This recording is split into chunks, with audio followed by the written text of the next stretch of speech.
Bom dia, bom dia. Tudo bem com vocês? O pessoal palmeirense hoje está mais feliz, não tá? Eu não estou muito feliz, não. Meus irmãos, é um prazer mais uma vez estar com vocês aqui para a gente refletir, conversar um pouco. Hoje a gente finda as reflexões no primeiro capítulo do livro de João. Não sei se vocês lembram da primeira vez que a gente conversou sobre esse capítulo aqui. Foi no dia 5 de setembro, o André fez a primeira reflexão sobre o livro, sobre o primeiro capítulo de João. Então, desde então, a gente está refletindo nesse capítulo aqui, nas nossas celebrações da manhã. E a gente conseguiria ficar um pouquinho de tempo a mais conversando sobre isso, porque, de fato, é um texto muito rico, muito rico. A gente comentou no início, entre nós, né, que só aquela primeira parte que fala do verbo e tal, só aquilo ali dava para a gente ficar muito, muito mais tempo também. É um texto muito rico, graças a Deus a gente tem a Bíblia para poder refletir e conversar. Eu estava refletindo e pensando um pouco sobre minha caminhada aqui na IBQ, e eu estava lembrando do dia que eu tive contato pela primeira vez, pessoalmente, com os irmãos aqui. Não sei, acho que quem estava nesse dia era o César e o André, o Emerson. Foi no dia, eu anotei aqui, para não dizer que eu sou ruim, 2 de fevereiro desse ano. A gente foi lá numa casa de recuperação, lá em Caucaia, se não me engano. Não sei se era Caucaia ou Boituva, eu sempre confundo, acho que era Caucaia, né? Eu lembro, eu saí de Arujá, cara, vim pra cá e cheguei aqui, eu falei, já acabou minha viagem já. Aí na hora que eu cheguei aqui, tive mais outra viagem até Caucaia. E esse dia, para mim, é muito especial, porque foi a primeira vez que eu tive contato com vocês, tive contato com a igreja de Quitaúna. E então, tem um fato desse dia que eu acho que vocês precisam saber. Eu estava muito tímido, né? Não conhecia ninguém, estava meio retraído, assim. Então, não conversei com ninguém. A única pessoa que eu conversei foi o André. E aí, esses dias atrás, a minha amiga Luísa falou comigo bem assim, a Luísa, filha do César, falou assim comigo, nossa, mas eu achei que você era um chato. Você era um chato, eu não conversava com ninguém. Que seminarista é esse? Chato, chato. Não conversa com ninguém, fica emburrado. E hoje a gente é muito amigo, graças a Deus. Mas ela falou que me achou um chato. E eu fiquei pensando, desde que ela falou isso comigo, eu fiquei pensando como que o preconceito, não o preconceito da maneira ruim, mas o preconceito que a gente forma de uma pessoa por conta ali de uma primeira passada ali que a gente dá a essa pessoa, como que ele já forma a nossa relação com a pessoa, né? E a Luísa, a primeira coisa que ela olhou para mim e falou, nossa, mas que menino chato, não conversa com ninguém, emburrado. E eu fiquei com isso na cabeça, como que o preconceito molda a nossa relação com a pessoa. E aí, quando eu percebi que esse era o texto que eu ia falar, que eu vou falar em primeiro capítulo, versículo 43 até o versículo 51, quem já quiser ir abrindo, eu falei, cara, olha que interessante, como que na Bíblia tem uma história muito parecida, né? Natanael, a primeira vez que ele tem contato com Jesus, a primeira coisa que ele fala com Jesus que ele fala acerca de Jesus de Nazaré? Nossa, mas esse cara deve ser, eu imagino ele pensando nisso, né? Deve ser um inculto, não deve ter nenhum tipo de cultura, deve ser um marginalizado ali da vida. Ele merece todo o preconceito que a gente vai ter com ele. E eu fiquei pensando nessas duas histórias, como que o preconceito que nós temos das pessoas molda a nossa relação. Vamos ler o texto, que aí fica mais fácil de vocês compreenderem do que eu pensei. Espero que todo mundo tenha aberto. Capítulo 1, versos 43 até o verso 51. Eu leio e vocês me acompanham. No dia seguinte, Jesus decidiu partir para Galiléia. Quando encontrou Filipe, disse-lhe, siga-me. Filipe, como André e Pedro, era da cidade de Betesda. Filipe encontrou Natanael e lhe disse, achamos aquele sobre quem Moisés escreveu na lei, e a respeito de quem os profetas também escreveram, Jesus de Nazaré, filho de José. Perguntou Natanael, Nazaré? Pode vir alguma coisa boa de lá? Disse Filipe, venha e veja. Ao ver Natanael se aproximando, disse Jesus, aí está um verdadeiro israelita, em quem não há falsidade. Perguntou Natanael, de onde me conheces? Jesus respondeu, eu o vi quando você ainda estava debaixo da figueira, antes de Filipe o chamar. Então Natanael declarou, mestre, tu és o Filho de Deus, tu és o Rei de Israel. Jesus disse, você crê porque eu disse que o vi debaixo da figueira. Você verá coisas muito maiores que essa. Então acrescentou: digo a verdade, vocês verão o céu aberto e os anjos de Deus subindo e descendo sobre o Filho do Homem. Esse preconceito que Natanael tem com Jesus, de dizer Nazaré, tem como vir alguma coisa boa de Nazaré, não era um preconceito somente que Natanael tinha. Por que eu digo isso? Se a gente voltar um pouquinho na Bíblia, um pouquinho não, bastante na Bíblia, e a gente for lá no Antigo Testamento, a gente vai saber das histórias da separação do reino, né? O reino do sul e o reino do norte. O reino do sul ele ficou basicamente com a elite religiosa. Então o reino do sul foi conhecido por ser um reino em que os governantes, a maioria não se desviou. Já no reino do norte foi meio diferente. No reino do norte a maioria dos reis se desviaram e o reino ficou conhecido pelo desvio desses governantes. E então quando Jesus chega, boa parte do ministério dele é na parte do norte, na região da Galileia. E o que compunha, quais cidades compunham ali? Betesda compunha aquela região, Nazaré compunha aquela região, a região da Galileia, né? Era composta por estava ali no reino do norte. Então, quando o autor diz que tanto André, quanto Filipe, quanto Natanael eram de Betesda, ele já estava caracterizando as pessoas. Essas pessoas são do reino do norte. E as pessoas do reino do norte, elas tinham um preconceito que era formado na cabeça delas, porque o sul tinha essa questão de ser um pouco mais impositivo, dizendo, olha, nós continuamos com a tradição religiosa que nos foi dada dos nossos pais e tal. Já o pessoal do norte não é assim. O pessoal do norte é um povo que é inculto, não tem a cultura religiosa que nós tivemos, não é um povo que é religiosamente puro. Por isso que que era comum dizer de Nazaré, tem como vir algo bom de Nazaré? Da mesma maneira era comum dizer de Betesda, tem como vir algo bom de Betesda? E aí você deve estar perguntando, mas só que Filipe, Natanael e André, eles eram de Betesda, como está escrito no texto. De fato, eles eram de Betesda.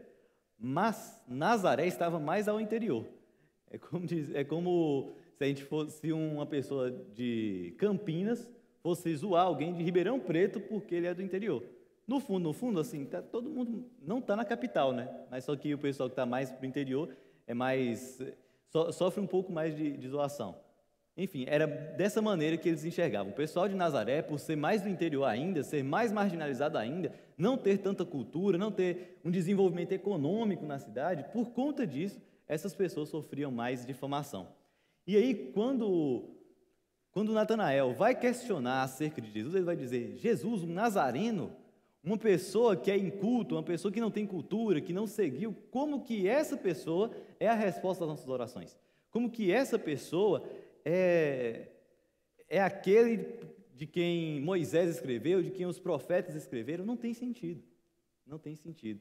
Esse preconceito dele é, na verdade, uma reprodução do preconceito que ele mesmo sofreu a vida inteira, por ser um cidadão do norte também. E aí, isso que me fez pensar, esse preconceito que me fez pensar nessa história que eu contei para vocês no início. Olha como que Natanael nem quis saber de quem era Jesus, ele só quis dizer, de Nazaré? Vindo de Nazaré? Não tem como. Não tem o mínimo de sentido esse cara ser o Messias pelo qual nós esperamos. E aí eu percebi que o que separava Natanael de Jesus não era necessariamente a região que eles moravam, não era. O que separava mesmo eles dois era o preconceito de Natanael. Naquele momento em que Filipe, o amigo mesmo de Natanael, diz, olha, esse aqui é Jesus Cristo, prestem atenção nele. Natanael fala, eu não quero prestar atenção nele, não quero seguir a ele, porque ele é isso, isso e isso. Eu já tenho um conceito formado dessa pessoa, então eu não quero me relacionar com ela. Já tracei uma linha ali, né? Não quero.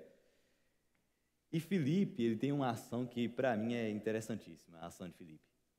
Filipe, ao invés de tentar convencer Natanael de que Jesus Cristo era bom, que Jesus Cristo era um homem de Deus, que Jesus Cristo era o Messias, ao invés de passar horas e horas discutindo, discussando, falando das promessas. Ele poderia muito bem ficar esse tempo todo dizendo, Jesus cumpriu essa promessa de que os profetas, que o Moisés fez. Ele poderia passar o dia inteiro ali falando. Ele resume a palavra dele dizendo, venha e veja. Venha e veja. Não deixe que seu preconceito, e talvez estivesse implícito nas palavras de Filipe, não deixe que seu preconceito o impeça de se relacionar com Jesus. Não deixe que o conceito que você já formou, essa visão de é só porque ele é nazareno, não deixe que isso o impeça. E eu acho interessante como que Filipe não se julgou dono da relação entre Natanael e Jesus para tentar interferir. A única coisa que Filipe faz é, venha e veja, se relacione. É algo como assim, fica tranquilo que você vai gostar. Sabe quando você está querendo apresentar algo para alguém e a pessoa, eu não sei se é bom e tal, e você diz, você vai gostar, você vai gostar. Pode confiar. O que Filipe estava fazendo é isso. Fica tranquilo que você vai adorar se relacionar com Jesus. E Jesus responde a esse caminhar da conversa de uma maneira muito afetuosa, de uma maneira muito carinhosa. Eu, particularmente, acho interessantíssimo como que Jesus responde. Ele vai dizer, e lembre toda essa história do preconceito de Israel, do Reino do Sul, lembre dessa história. Jesus, quando ele vai conversar com Natanael, a fala dele é, aí está um israelita. Aí está um israelita. E lembrem, um israelita do norte, que tinha todo o preconceito e tudo mais, um israelita que estava reproduzindo o preconceito que ele sofreu a vida inteira. Jesus, ao olhar para Natanael, fala, aí sim, esse aí é o cara. Esse é o cara, esse é um israelita de verdade. Esse é um israelita que não tem falsidade, que não é hipócrita. Lembrem também do discurso de Jesus. Qual era o discurso de Jesus o tempo inteiro? Era contra a hipocrisia, era contra o farisaísmo, era contra a fala de que, olha, eu sou mais judeu que você. Então Jesus ele responde nesse afeto. Eu tento interpretar essa leitura de Jesus com esse afeto dele que ele diz, esse aí é o cara. Esse é o cara. Natanael, não importa se você tem preconceito ou não, Natanael, você é o cara. Você é o cara. Você é a pessoa que de verdade seguiu ao Evangelho.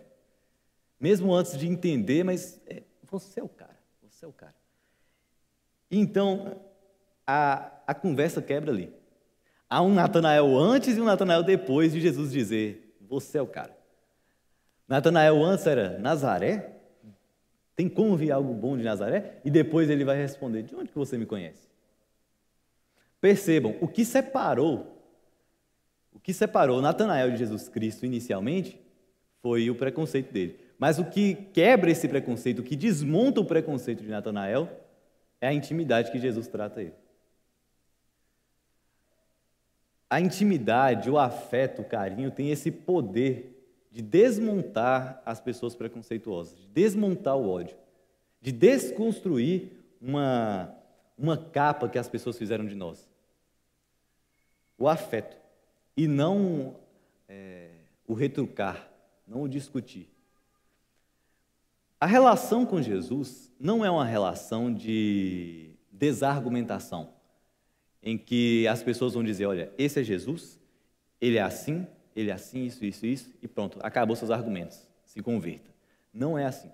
A relação com Jesus não é uma relação de desargumentação, em que as pessoas ficam sem argumentos e por conta disso se convertem. A relação com Jesus é uma relação de afeto, é uma relação de carinho, é uma relação de desmontar dos preconceitos. E a conversa continua. Jesus responde para Natanael dizendo, eu o vi quando você ainda estava debaixo da figueira, antes de Filipe o chamar. Essa resposta afetuosa de Jesus, ela contorna Natanael com um afeto, a ponto de Natanael dizer, mestre, tu és o Filho de Deus. Tu és o Filho de Deus.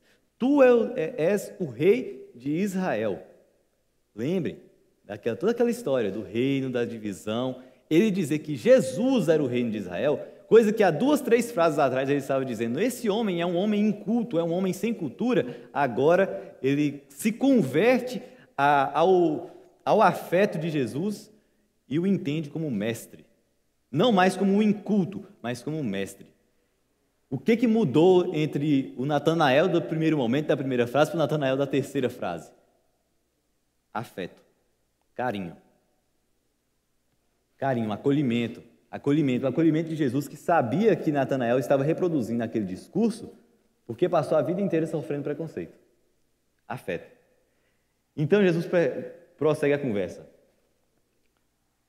Você crê porque eu disse que o vi debaixo da figueira. Você verá coisas maiores que essa.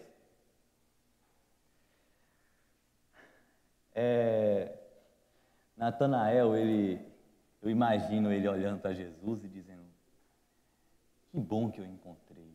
Que bom que eu encontrei alguém que entende o que eu passei, entende o preconceito que eu sofri. Que bom que eu encontrei alguém que me acolhe. Quero ficar aqui para sempre. Quero ficar aqui para sempre. E isso me lembra o monte da transfiguração, em que as pessoas que estavam em cima disseram: eu quero ficar aqui para sempre. Isso aqui é a plenitude do prazer de se relacionar com Cristo. Então Jesus vai dizer: você está achando mesmo que é só isso? Você está achando mesmo que a relação comigo é somente acolhimento? Que é somente afeto? Que é somente cuidado? Você não tem ideia do que está esperando por você.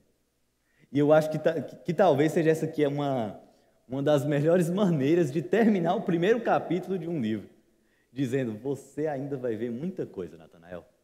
Você ainda vai experimentar de muito prazer se relacionando comigo.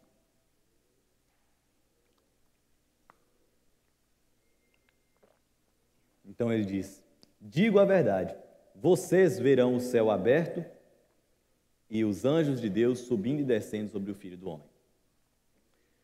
Essa fala dele de os anjos de Deus subindo e descendo do céu, acredito que alguns aqui já tenham feito a relação lá quando Jacó tem a visão do céu, né, de anjos subindo e descendo. Lembrem de todo aquele preconceito, de tudo aquilo que Natanael passou a vida inteira ouvindo por ser um cidadão do norte. E aí agora Jesus cita: sabe, aquele que fundou esse povo que hoje você faz parte, Natanael, e que hoje perpetuou um preconceito na sua vida, sabe isso? Pois é, aquele cara, ele viu anjos subindo e descendo. E você, por ter se rendido ao afeto, vai ver isso. Vai ver coisas muito maiores. E talvez você pensar: então eu quero viver esse maravilhamento, eu quero viver essas maravilhas, tudo isso. O que Jesus estava querendo dizer? Que o afeto que tinha mudado a relação de preconceito com ele, agora possibilita que ele viva de fato a plenitude do reino. Que ele viva de fato a graça de estar com Jesus. Meus irmãos, não é estranho que a gente se enxergue no lugar de alguma das pessoas dessa história. Obviamente, tem Filipe dentro da história, né? Tem ele que media a conversa, mas na minha leitura, eu escolhi os três aí que eu mais falei: Jesus, Natanael e Filipe, talvez por último ali, como os grandes protagonistas dessa história. E aí talvez você pense: então essa mensagem que Luan está falando ali, ele está dizendo para que eu seja uma pessoa que tenha menos preconceito com os outros, porque afinal de contas, a fé. Talvez você tenha pensado nisso. E não seria errado se você estivesse nesse caminho. Mas eu acredito que a gente pode se encontrar no lugar de qualquer um dos três ali. Qualquer um dos três ali. Aquele que é alvo de preconceito, aquele que faz o preconceito e aquele que media a conversa. Desde que eu cheguei aqui, desde aquele dia 2 de fevereiro de 2021, que eu encontrei com os irmãos aqui, que a Luísa teve o preconceito dela comigo, dizendo que eu era chato, eu acho que hoje ela descobriu que eu sou mais chato ainda. Desde aquele dia, eu tenho me aproximado mais aqui da região de Osasco, tenho saído um pouquinho lá de Arujá e vindo mais para cá. Quer dizer, já saí agora, né? Agora sou cidadão osasquense de fato agora. Estou até morando aqui, gente. Vocês já vão enjoar de me ver agora, viu? Desde então, eu tenho me relacionado cada vez mais com o pessoal paulista. E aí, essa semana, alguém me perguntou assim: Luan, Você sofre preconceito, às vezes, por ser nordestino? E olha, eu adoraria dizer para vocês que não. Adoraria. Eu acho que aqui na igreja, acho que no máximo alguma piada, alguma coisa assim, que eu acabo relevando. Mas fora daqui, nossa, é todo dia uma piada, uma brincadeira. E olha, responder com o afeto que Jesus respondeu é um desafio para mim. Eu vou confessar meu pecado aqui para vocês. É um desafio para mim. E aí, quando eu li esse texto, o contato que eu tive com o texto foi de que, ao me difamarem, ao me machucarem pela pessoa que eu sou, o meu papel é responder com afeto. E que tarefa difícil. Talvez vocês ainda, não sei se vocês têm a mesma compreensão que eu tive desse texto, de que responder com afeto é uma tarefa dificílima, dificílima. Principalmente quando você é atacado por ser quem você é, que no caso era o que Jesus estava passando. Jesus ele não era um cidadão de Nazaré que nasceu em Nazaré, né? Jesus nasceu em Belém, mas só que ele foi criado ali. Ele era Jesus de Nazaré, o Nazareno. Então a pessoa vem e fala, de Nazaré, cara? Nossa, não dá não.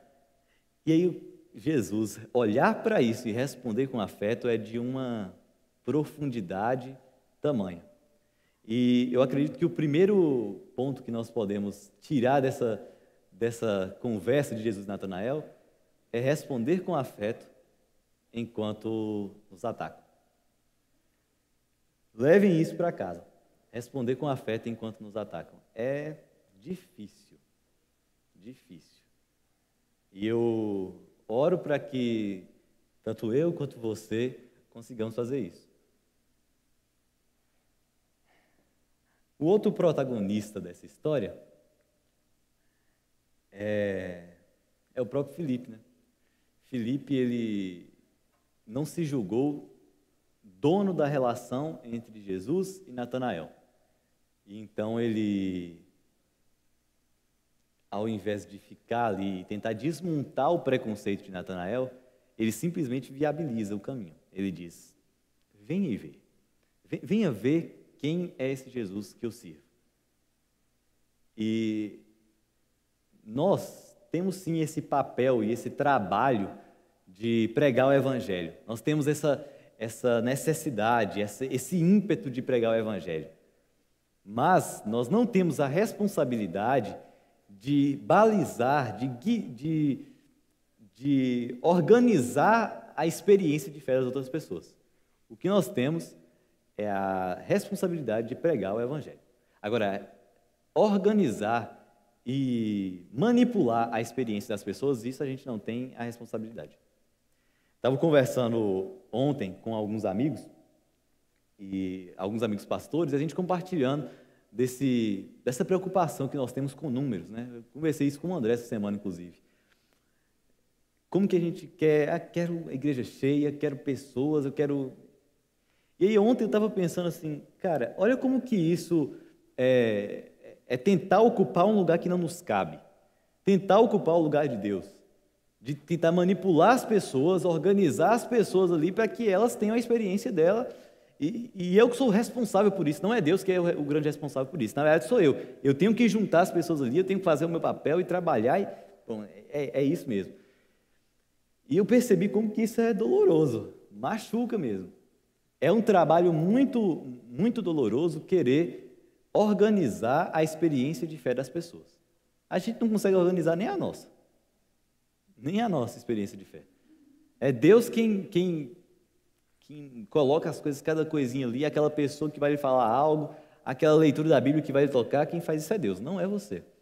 E tentar fazer isso com os outros é uma tarefa dolorosa.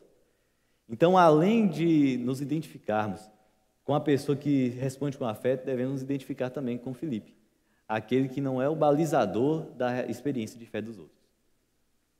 E, por fim, eu acredito que uma das posições mais interessantes ali é a posição de Natanael, aquele que se deixa ser constrangido pelo afeto de Jesus. aquele que se deixa ser constrangido pelo afeto daquele que foi ofendido. E não é estranho que tenhamos orgulho de sermos constrangidos por esse afeto. Recentemente eu tenho passado por uma situação delicada, e aí uma pessoa que eu ofendi nessa relação, nessa situação, ela falou: Luan, está perdoado, relaxa, vamos continuar a amizade, está tranquilo. Mas isso me machucou tanto meu orgulho, que eu falei: não pode ser assim não. Não pode ser assim não. Não quis aceitar o perdão dessa pessoa. Porque eu me achava indigno desse perdão, mas no fundo mesmo eu não quero estar nessa posição de ser perdoado. Eu não quero ocupar o espaço da pessoa que recebe algo. O nome disso é orgulho. É orgulho o nome disso. Não desejar estar na situação de, podemos dizer assim, de submisso, né? Que aquele que recebe perdão, de certa maneira, recebe algo, está submisso a um perdão. E Natanael, ele se deixou constranger pelo carinho e pelo afeto de Jesus. Não deixou que o orgulho tomasse conta do coração dele. E, de fato, meus irmãos, erramos na mesma proporção, ou talvez numa proporção muito maior, do que as pessoas erram conosco. E, além de não deixar o orgulho impedir que nós peçamos perdão para essas pessoas, não podemos deixar que o orgulho nos impeça de aceitar e voltar a conviver com essa pessoa por conta do perdão que ela nos deu. Ocupando o lugar de cada um dos personagens, nós não podemos deixar que o orgulho nos impeça de voltar a nos relacionar com as pessoas. Não podemos tentar ser os balizadores das relações de experiência de fé. E devemos responder com afeto àqueles que nos atacam. Acredito que é isso que esse texto nos salta aos olhos. E eu quero orar com você. Quero orar com você porque esses 3 lugares são um desafio para mim. São um desafio... Eu abro o coração aqui com vocês com tranquilidade. É um desafio grande para mim. Principalmente o primeiro. Eu quero orar com vocês porque eu sei que a tarefa de receber essa responsabilidade, de olhar para as Escrituras, ser tocado por ela e agora tentar reproduzir isso, não é uma tarefa fácil. Responder com afeto, não ser orgulhoso, não ser manipulador, isso é difícil, difícil mesmo. Então, quero orar com vocês, para que o Senhor nos abençoe nessa caminhada, nesse trajeto difícil que é seguir a Ele. Amém? Oremos. Senhor, muito, muito obrigado por essa manhã. Obrigado pelos irmãos que compareceram aqui. Obrigado pela alegria que é ver meus irmãos aqui. Senhor, o fardo que a lei nos impunha foi tirado de nossas costas. E agora o Senhor coloca um fardo leve, o fardo que é carregado agora pelo Senhor. O Senhor tirou a culpa das nossas costas. Mas responder com gratidão a essa graça é uma tarefa difícil, gratificante, difícil. E o que a gente pode pedir ao Senhor é que tenha misericórdia de nós. Misericórdia a ponto de nos abençoar com a sua graça, nos permitir viver com um pouquinho menos de orgulho, com um pouquinho menos de manipulação e com um pouco mais de afeto. Senhor, que nossa semana, que nosso mês, que vai se iniciar daqui a um tempo, seja um mês recheado de afeto, sem nenhuma manipulação.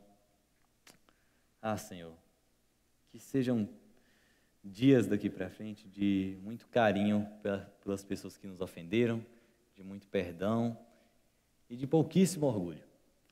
Pai, cuida de nós, Senhor, e nos dê sua misericórdia que se renova todo dia, para que sigamos crendo e praticando o que o Senhor nos ensinou. Em nome de Jesus, amém.